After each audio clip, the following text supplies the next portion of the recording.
Okay, I think it's 1 p.m. exactly. Thank you for coming over this presentation. I'm Laurent from Netgear. I'm a product line guy. I handle all the managed switches at Netgear, and today I want to explain about network design. How are we going to scale a SDVoE deployment up to the 144 port line rate for a 72 by 72 typical metric or matrix installation, for instance. So as a quick introduction, what is SDVoE? Well, as software-defined video over Ethernet, that's an alliance, a consortium of AV companies that are all around AV over IP. Netgear is the only exception. We do switching, okay? But the great thing is that all these companies together, we want to standardize the delivery of AV over IP, okay? So how? Well, because we are all convinced that's the best technology out there, not only because that's the only one that is relying on 10 gigabit per second Ethernet networks, so very fast for less compression, but also because this is the only video over IP technology that is addressing all layers of this model, right? So we at Netgear are going to handle the robust proven layer 2 multicast Ethernet, right? Layer 1, 2, 3, 4. That's what we're going to do right now. But above that, at the session presentation and even at the application layer with a global, unique, single API programming interface, all these products within the alliance work together. And we can actually create today's solution, but you are going probably to use that to create new solutions over the years. So this is a very simple preview of what we want to do. This is a typical video over IP deployment. You have all your video sources on the left, right? And you have your final display destinations on the right. So with any video over IP technology, you are going to transform the HDMI incoming videos into packets. So that's the role for the encoder, and the SDVoE encoder does that with 10 gigabit Ethernet speeds. So those packets are coming straight into the network. Here we have a single switch, and then it goes out. Those packets are reaching the decoder that will put the video back.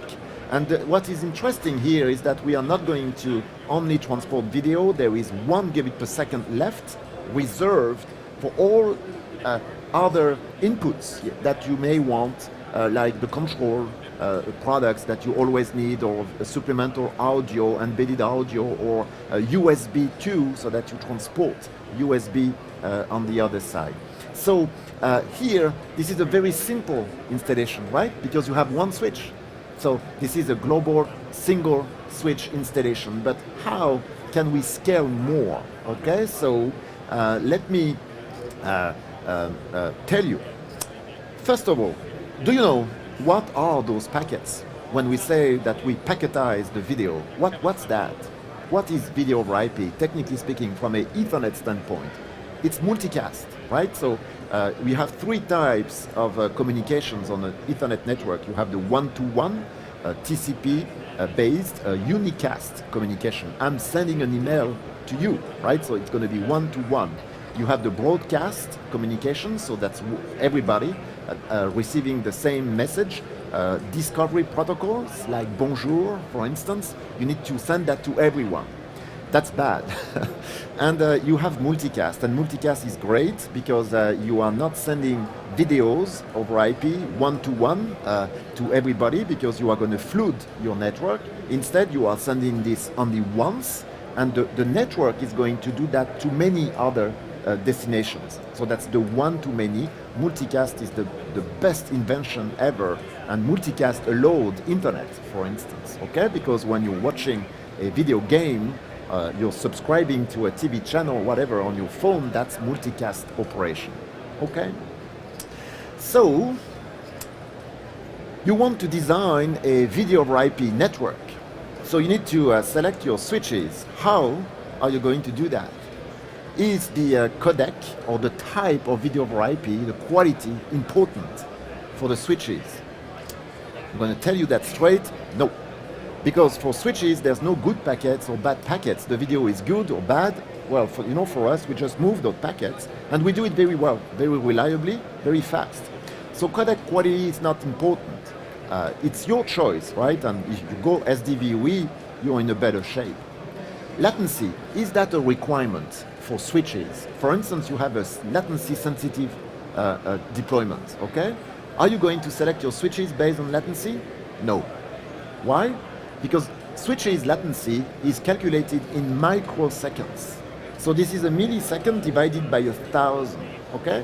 So the delay between a port in a switch to another port in another switch, it's a couple microseconds. So it's totally irrelevant, okay? You don't even think about it. So for us, latency is not an issue. For you, it is, maybe, and that's why you may want to go SDVoE if you have a no latency requirement. What is going to be very important is the bandwidth. Obviously, if you are deploying 1 gig Ethernet devices, well, it's not the same as 10 gig Ethernet devices, so that's obvious. And the second requirement will be about multicast. Multicast is important because without multicast capability on your switches, you just can't do video over IP, okay? So check this, IGMP snooping, IGMP querier, IGMP fast leave, the 3 necessary mandatory features on any backend to do video over IP. If not, you do broadcast. You don't want to do broadcast, okay? So, the good news is that today we are going to use a line of switches called 4300s. That's a top of the line for Netgear, and that's the switch of choice at this for this application in this alliance. Why? Because they are pre-configured. Okay, so everything I just told you about multicast is up there and ready to go. So that out of the box, the customer experience is easy because you can plug your devices and you don't need to mess up too much on the multicast. In fact, you don't need to configure anything. Okay, so IGMP snooping querier and fast leave are by default enabled. So now we have all these switches available, so you can pick one, maybe a 8-port, 16, 24, 48, a 96-port switch. But the problem you have, I guess, right now is that if I'm asking for a 144-port system, none of them come with 144 ports, right? So you're screwed. So the problem is, how are we going to assemble those switches together in order to provide 72 by 72 matrix installation? Okay? So for this application, I'm going to select the latest one, the bottom one, called the 96X. This guy is pretty cool because this guy comes empty and it's modular, so you can actually mix and match your ports by inserting modules in there, port cards, by multiples of 8. Okay, so you can get 8 port of this copper, 8 port of that fiber, another 8 port of PoE, or you can do 40 gig Ethernet. Okay, so that's good because we are going to need 40 gig Ethernet. Let me tell that. What is a 144 port system?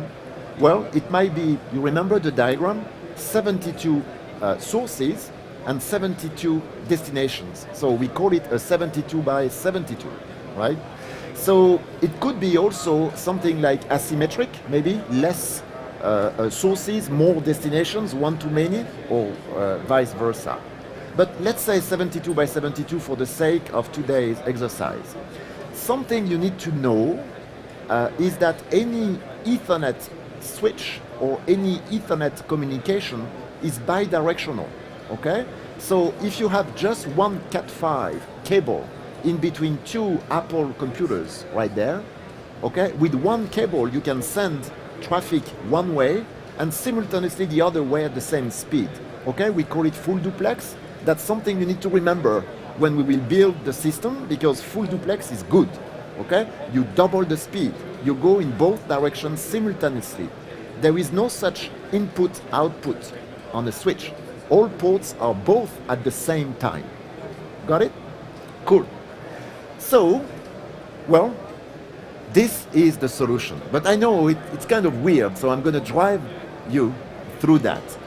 In order to do a 144 port installation that is strictly line rate, we are going to use 3 of these 96 axes, 3 of these switches.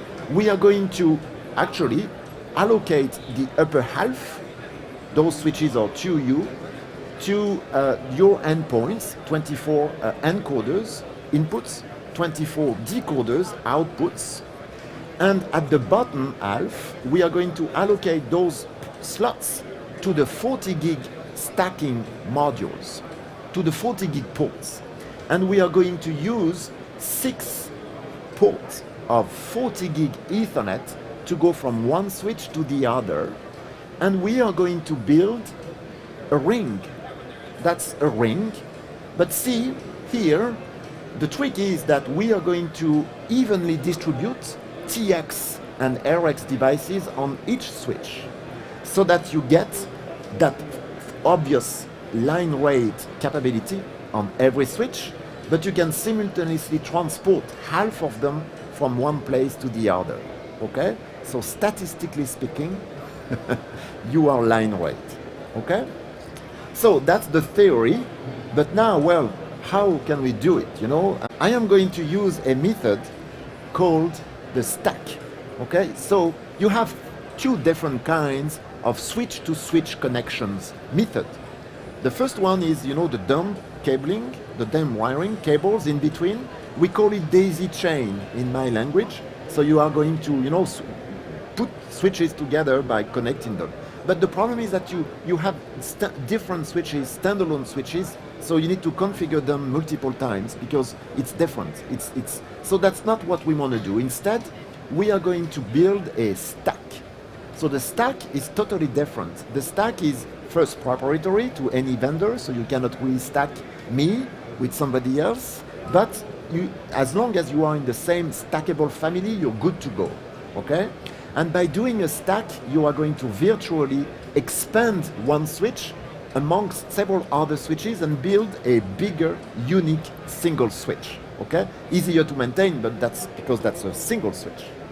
Yeah.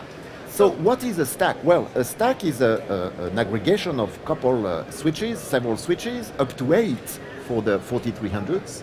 And it's going to behave as a single switch. From the outside, other devices see that as a switch, and you in the inside, you know that's a single switch, even though that's several units. It's going to be much better in terms of performance, because what is key in terms of network design, you need to make sure that the traffic from one switch to the other is good. Okay, so the stacking comes with good quality algorithm that will perform very well in terms of load balancing. Okay, that's very intelligent. That's going to be load-based, time-based, and the stack will decide the routes, you know, to go on one way or the other, depending on the load for ultimate line rate performance.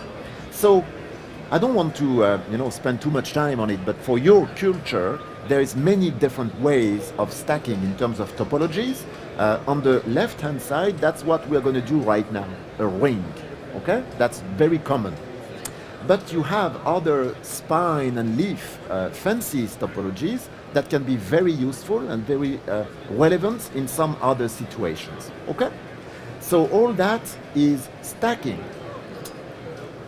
Okay, how I am going to do that?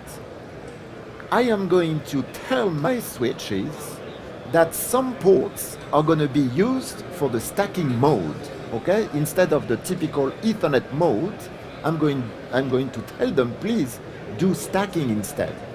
So remember my 3 switch system. On every switch, I'm going to select the ports at the bottom, the ports that I want to use as stacking ports. I am going to change them. I am going to tell them to be something else, to be a stacking ports. So in order to make it fast, I just used here an example with 2 switches instead, okay, so that you get it, and then you can replicate it to the 3-switch system. This is the first example. We use it the command line. We use it on the CLI, okay, so network engineers love it, okay, because it's fast, it goes very fast, and it's very efficient. I am going to lock to the first switch, I am going to set the priority for one switch so that it becomes the manager, the commander, the chief. And I'm going to go to those ports and enable the stack mode on those ports. I do that on the first switch, I do that on the second switch. I reload the switches sequentially, I connect them, and my stack is up and running. The problem with that is that only network engineers can remember the syntax, right? So that's a little of a problem, okay? So, and you can see that's pretty much Cisco compliant, actually, in terms of syntax. The great news is that we also have a fully functional web interface, which is going to be, a little bit more long, but at least if you're not engineer, you can get it as well. Okay, so I am going to log to the first switch, assign priority, configure the ports into stacking. I'm going to log to the second switch, do the same. I'm going to reload the switches, in other words, restart, reboot. And I'm going to physically connect them, and after the boot, the stack is formed, you're good to go, okay? So let me give you a quick preview. This is a typical web interface for a 4300 switch at Netgear, but this is very consistent across the entire portfolio. When I want to manipulate stacking on a switch, I'm not going to do layer 2 switching or layer 3 routing or quality of service. That's, I'm going to stay straight at the layer 1. Okay, so this is the switch functional hardware. System stacking, and in the basic configuration, I am going to assign to one of these switches the highest priority for the management role, so that you know which switch is the master commander. It's good to know, because that's the switch you want to use for the configuration, okay? So the first switch, my first item, my first checkpoint is the switch priority. Next, I'm going to the stack port configuration. I am going to pick up the 2 ports here I want to use, and I am going to toggle the stack mode. I'm going to say, no, you're not Ethernet port anymore. I want you to be a stack port instead, okay? So I'm changing it, and it becomes stack. The running mode will be effectively stack after the reboot. That's the only problem I have with that. So now I'm going to the second switch, priority, a lesser priority. I'm going to select my 2 right-hand ports the same. I am going to reboot, going to the reset mode. I'm saving the configuration, obviously, don't forget that. And then you reload. Now that my switches have been reloaded, restarted, I have my cables on it now, I can actually go and control. I'm going back to the first switch, my commander, stacking, and see, miracle.